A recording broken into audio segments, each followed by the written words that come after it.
ಸ್ನೇಹಿತರೆ, ಇಂದು ನಾನು ನಿಮಗೆ ತುಂಬ ಶಕ್ತಿಶಾಲಿಯಾದಂಥ ವಶೀಕರಣ ಮಂತ್ರ ತೊಗೊಂಡು ಬಂದಿದ್ದೀನಿ. ಈ ಮಂತ್ರ ಏನಾದರೂ ರಾತ್ರಿ ಮಲಗುವ ಮುನ್ನ 9 ಬಾರಿ ಈ ಮಂತ್ರ ಪಠನೆ ಮಾಡಿ ಮಲ್ಕೊಂಡ್ರೆ ಸಾಕು. ಬೆಳಗಾಗುವುದರೊಳಗೆ ಒಂದು ಒಳ್ಳೆ ಫಲಿತಾಂಶ ನಿಮಗೆ ಸಿಗುತ್ತೆ. ಅದು ಹೇಗೆ ಏನು ನಾನು ತಿಳಿಸ್ಕೊಡ್ತೀನಿ. ಅದಕ್ಕೂ ಮುಂಚೆ ನನ್ನ ಚಾನಲನ್ನು ಸಬ್ಸ್ಕ್ರೈಬ್ ಮಾಡಿಲ್ಲ ಅಂದರೆ ಸಬ್ಸ್ಕ್ರೈಬ್ ಮಾಡಿ, ಲೈಕ್ ಮಾಡಿ, ಶೇರ್ ಮಾಡಿ, ಹಾಗೆ ಬೆಲ್ ಐಕಾನ್ ಬಟನ್ ಪ್ರೆಸ್ ಮಾಡೋದನ್ನ ಮರಿಬೇಡಿ. ಏಕೆ ಅಂದರೆ ಮುಂದೆ ನಾನು ಏನು ವೀಡಿಯೋಸ್ ಬಿಡ್ತೀನೋ ಅದು ಎಲ್ಲರಿಗಿಂತ ಮುಂಚೆ ನಿಮಗೆ ಬಂದು ಸೇರುತ್ತೆ. ಸ್ನೇಹಿತರೆ, ಮೊದಲನೆಯದಾಗಿ ಈ ಕ್ರಿಯೆಯನ್ನು ನೀವು ಗುರುವಾರದ ದಿನ ಮಾಡಬೇಕಾಗುತ್ತೆ. ಏನು ಮಾಡಬೇಕು? ಈ ಕ್ರಿಯೆನ ಗುರುವಾರದ ದಿನ ಬೆಳಿಗ್ಗೆ ಸೂರ್ಯ ಉದಯದಿಂದ ಸೂರ್ಯ ಅಸ್ತದವರೆಗೆ ಮಾಡ್ಬೋದು. ಇದನ್ನು ಮಾಡೋದಕ್ಕೆ ನಿಮಗೆ ಒಂದು ಎಕ್ಕದ ಗಿಡದ ಎಲೆ ಬೇಕಾಗುತ್ತೆ. ಒಂದು ಎಕ್ಕದ ಗಿಡದ ಎಲೆಯನ್ನು ತೆಗೆದುಕೊಂಡು ಬಂದು ಅದನ್ನು ಶುಭ್ರವಾಗಿ ತೊಳೆದು ಒಣಗಿದ ಬಟ್ಟೆಯಲ್ಲಿ ಅದನ್ನು ಒರೆಸಿ ಆದ ಮೇಲೆ ಅದರ ಮೇಲೆ ಇವಾಗ ನಾನು ನಿಮಗೆ ಒಂದು ಮಂತ್ರವನ್ನು ಕೊಡ್ತೇನೆ. ಮಂತ್ರವನ್ನು ನೀವು ಸ್ಪಷ್ಟವಾಗಿ ಬರೀಬೇಕು.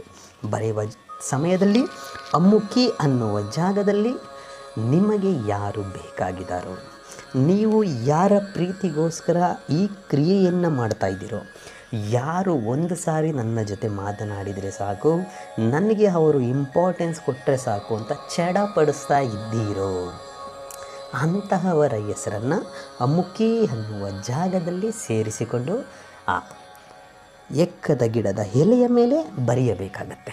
ಬರೆದು ಆದ ಮೇಲೆ ಆ ಎಕ್ಕದ ಗಿಡದ ಎಲೆಯನ್ನು ಏನು ಮಂತ್ರ ಬರ್ತಿದ್ದೀರೋ ಆ ಎಲೆಯನ್ನು ನಿಮ್ಮ ಬಲಗೈಯಲ್ಲಿ ಹಿಡಿದುಕೊಂಡು ಉತ್ತರ ದಿಕ್ಕಿಗೆ ಮುಖ ಮಾಡಿ ಕುಳಿತು ಅದೇ ಮಂತ್ರವನ್ನು ಅಮ್ಮುಕಿ ಅನ್ನೋ ಜಾಗದಲ್ಲಿ ಅವರ ಹೆಸರನ್ನು ಸೇರಿಸಿಕೊಳ್ತಾ 108 ಸಾರಿ ಮಂತ್ರ ಪಠನೆ ಮಾಡಬೇಕಾಗುತ್ತೆ. 108 ಸಾರಿ ಮಂತ್ರ ಪಠನೆ ಮಾಡಿ ಮುಗಿದ ಮೇಲೆ ಆ ಎಕ್ಕದ ಗಿಡದ ಎಲೆಯನ್ನು ಒಂದು ಬಟ್ಟಲಿನಲ್ಲಿ ಹಾಲು ತುಂಬಿ ಅದರ ಒಳಗಡೆ ಅದನ್ನು 24 ಗಂಟೆ ಇಟ್ಟು ಬಿಡಬೇಕು. ಎಲ್ಲಿ? ದೇವರ ಮನೆಯಲ್ಲಿ ಇಟ್ಟು ರಾತ್ರಿ ಮಲಗುವ ಸಮಯದಲ್ಲಿ ಅದು ಹಾಲು ಆಗಿರಲಿ, ಆವತ್ತಿನ ದಿನವೇ ಅಂದರೆ ಗುರುವಾರದ ರಾತ್ರಿ ಅದನ್ನು, ಅಂದರೆ ದೇವರ ಮನೆಯಲ್ಲಿ ಏನಿಟ್ಟಿದ್ದೀರೋ ಅದು ಬೆಳಗ್ಗೆ ತನಕ ಹಾಗೇ ಇರಲಿ. ನೀವು ರಾತ್ರಿ ಮಲಗುವಾಗ ಅದೇ ಮಂತ್ರವನ್ನು 9 ಸಾರಿ ಪಠನೆ ಮಾಡಬೇಕು. 9 ಸಾರಿ ಪಠನೆ ಮಾಡಿ ಮಲ್ಕೊಂಡ್ಬನ್ನಿ. ಮರುದಿನ ಬೆಳಿಗ್ಗೆ ಎದ್ದು ಆ ಏನು ಬಟ್ಟಲಿನಲ್ಲಿ ಹಾಲು ಮತ್ತು ಎಕ್ಕದ ಗಿಡದ ಎಲೆ ಏನಿದೆಯೋ ಅದನ್ನು ತೆಗೆದುಕೊಂಡು ಹೋಗಿ ಎಕ್ಕದ ಗಿಡದ ಬುಡದಲ್ಲಿ ಸ್ವಲ್ಪ ಮಣ್ಣನ್ನು ತೋಡಿ ಆ ಹಾಲು ಮತ್ತು ಎಲೆಯನ್ನು ಹಾಕಿ ಮುಚ್ಚಿ ಬನ್ನಿ ಸಾಕು.